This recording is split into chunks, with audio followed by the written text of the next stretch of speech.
All right. So, Lisa, I've spent a lot of my life being the rescuer or the messiah, right? Mm, And I've realized that this was a max to ensure that I am loved.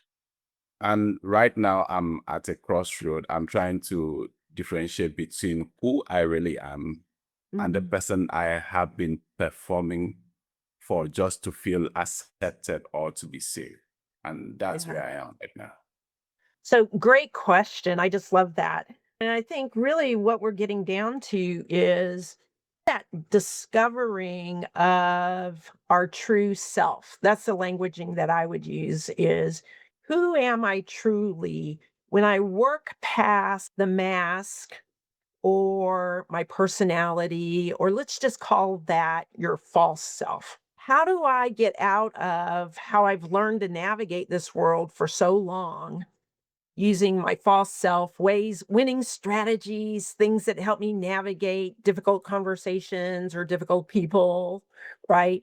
And get what I need or operate out of a sense of fear. How do I break away from those practices and patterns that have helped me be successful up to now, but now they're actually harming me, right?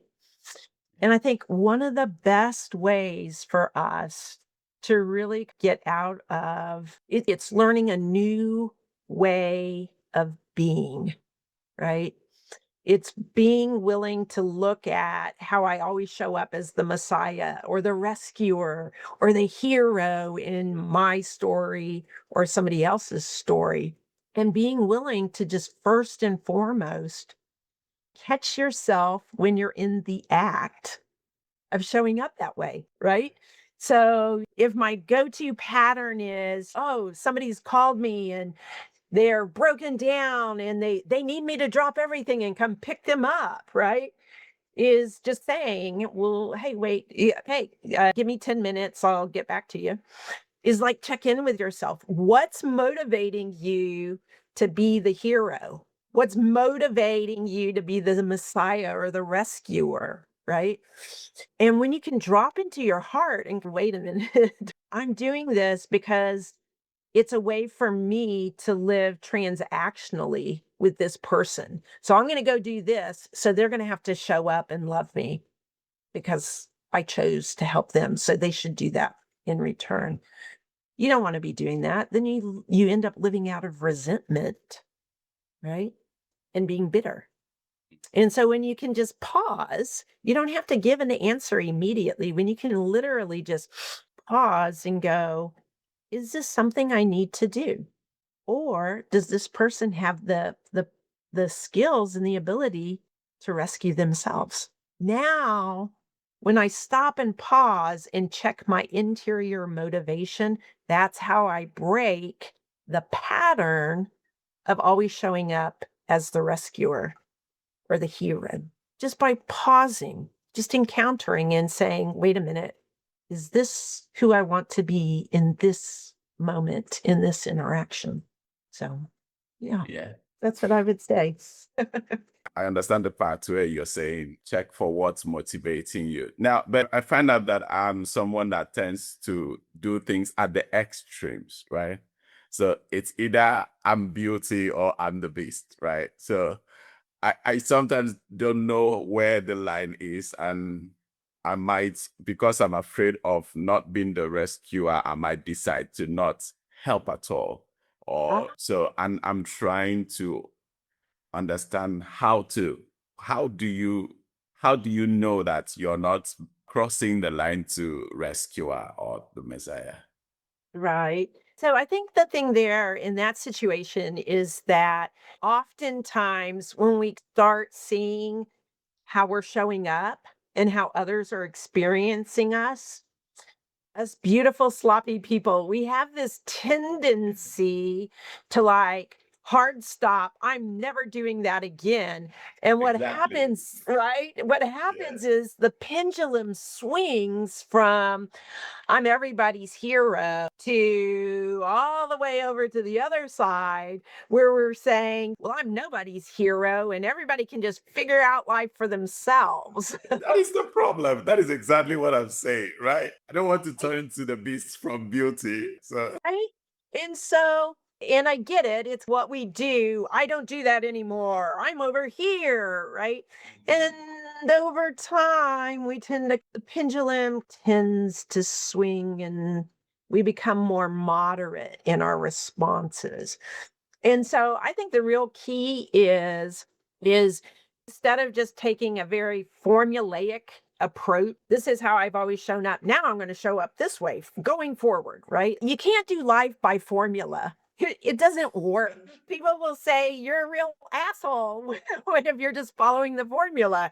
It's relationship and conversation. And so a lot of it is being able to just check in with yourself in the moment, right? And just saying, hey, wait a minute. What's really motivating my response here? Am I responding out of a sense of love for the other person, a sense of love for myself? Or am I responding out of a sense of fear? that seems to me like you have to do a lot of. So there is someone who hope, for example, there's someone in front of you and they're trying to get a response to something, and you've left them behind, and now you're doing some inner work. I'm talking to yourself. There is somebody there waiting, right? Yeah, So right. There's somebody standing there waiting. And this is where this is the intriguing thing is that it's not like these internal conversations have to take a whole lot of time. right. Really, right? Somebody could be on the call with you. I've been in this situation. My son's like, "Hey mom, I'm on the side of the road and my car's broke down." Right? And I check in here and I'm like, so talk to me about the situation. I actually go into how can I help them create a solution for themselves? Is that possible? Because really, if I'm used to being the hero, what I want to do is a hero actually empowers the person they're trying to rescue because Right.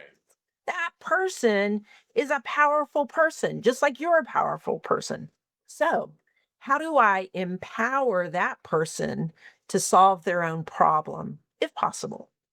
Now, if it's a life or death situation, you don't have to go into that, right?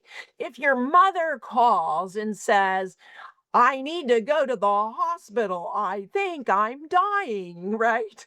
Sometimes you have to go, I'm on my way, right? Okay. And so part of it's just learning how do we trust our inner voice? How do we trust this wisdom that we each carry inside of us? But I think I have a little issue with that, because You so what if your inner voice is the one that has been pushing you to be a rescuer, right? So right? why am I still trusting it? Because right, sometimes I don't want to do something, but my inner voice, I would think, would still say, this person wants it, you could do it. But Is it what trusting, you yeah, right? trusting that person is not what I'm going for. Is not always safe. Trusting my inner voice, Lisa, sometimes does not work for me, right? Mm. And Yeah. sometimes trusting our inner voice. Here's what I would say. We all have a couple of different voices floating around in our head. And if someone says, if you're hearing voices, you're crazy, I would say, well, then we're all a little bit crazy, right? Because I actually believe there's three different voices that we all hear. Our first voice is our voice. And typically, this is the voice that makes me self embellishes me, right? Makes me look good, makes me be the hero in the story and stuff. The other voice is, we'll just call it the voice of fear. And that little voice of fear is wonderful at telling us all kinds of lies and stories.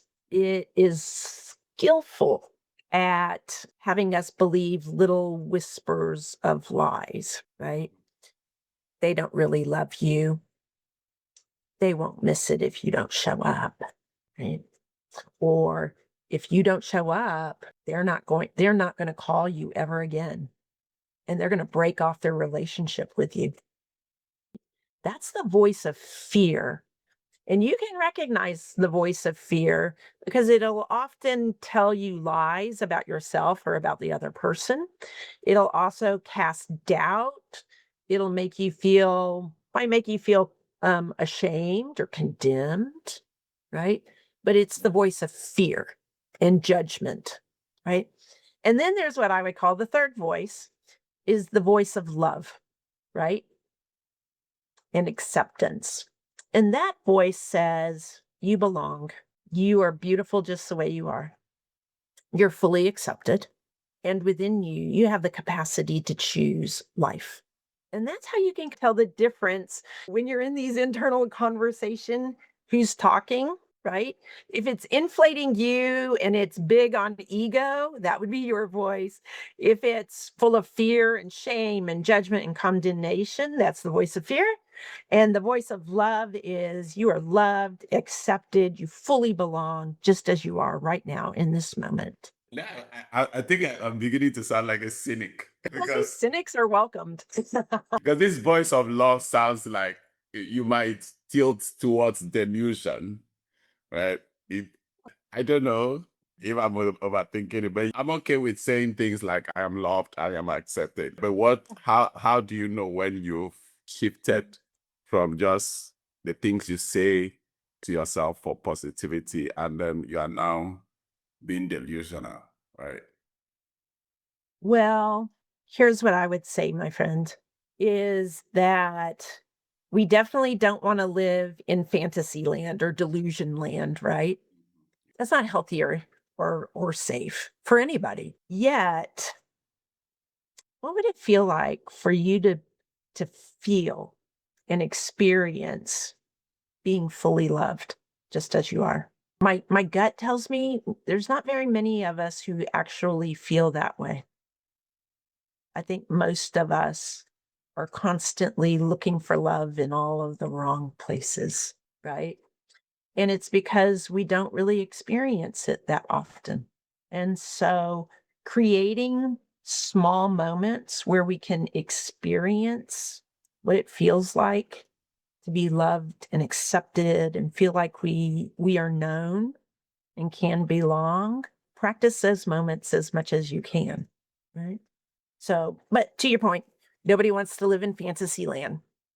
And to that point, right? And to that point, how do we ensure that we're not living in fantasy land, right? On either end, are we being driven by fear all the time and that's what's driving us and we're in fantasy land over here, or love, Right. right? And living Well, in that as a form of fantasy. escapism, right? As a form of escape from reality. Right, right. We're not trying to escape reality. We're trying to live fully into the reality that's right in front of us, Mm, right? And yeah. so the best way to do that is to always be asking other people for feedback.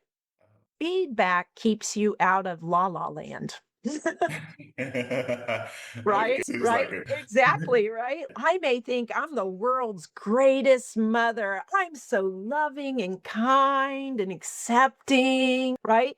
But if you were to talk to either of my kids, they are willing to give me feedback on, well, you weren't too loving this time, mom, or here's where I think you missed the boat, right? Yeah. That feedback keeps us present to how other people are actually experiencing us. And so I'm huge on getting feedback. I think it's one of the best things you can do to keep yourself from being in la la land. All right. Thank you, Lisa. No, you bet. You bet. All right. Yeah.